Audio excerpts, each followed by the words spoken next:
Alcatraz Island, it's a brisk Thanksgiving morning, or as some call it, Thanks-taking. Students, alumni, and young activists told DBTV what this former Indian land symbolizes for the American Indian movement. Thousands of people sailed to Alcatraz in the wee hours to attend the annual Indigenous Peoples Thanksgiving Day sunrise ceremony.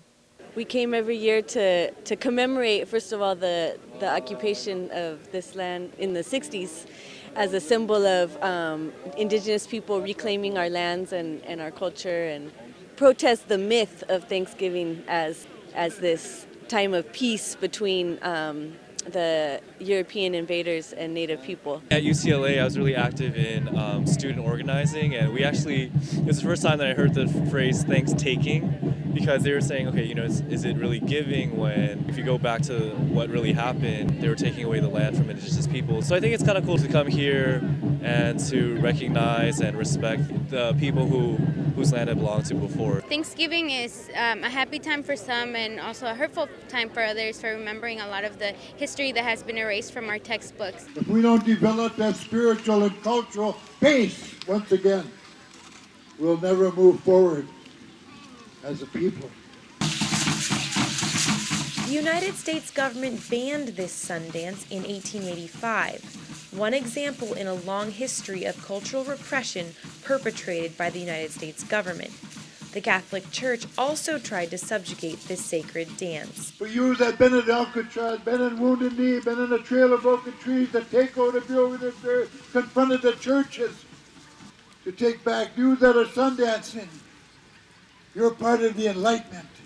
It was really powerful, I think, when all the veterans of like the Long Walk and the Trail of Tears and all the different struggles were in the circle by the fire. They say that color of red in the American flag is the blood of the Indigenous people. And this circle that died at Wounded Knee in 1890 that Black Elk talked about is back here together again, right here in Alcatraz. Some of the popularized notions of Thanksgiving are rejected by the American Indian community. By coming here, it's a way to say that we don't believe in those myths, but we do believe in the stories of our people, and we want to come together as all nations. They didn't teach anything really positive about our culture.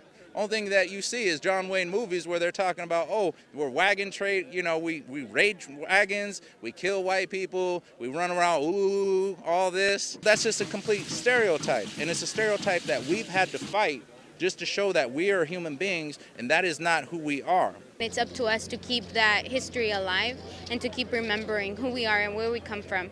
And these kinds of events do a great job at bringing that together.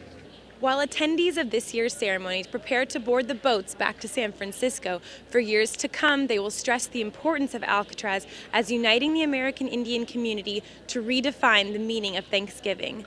Reporting from Alcatraz Island for DBTV, I'm Chiara Sotile.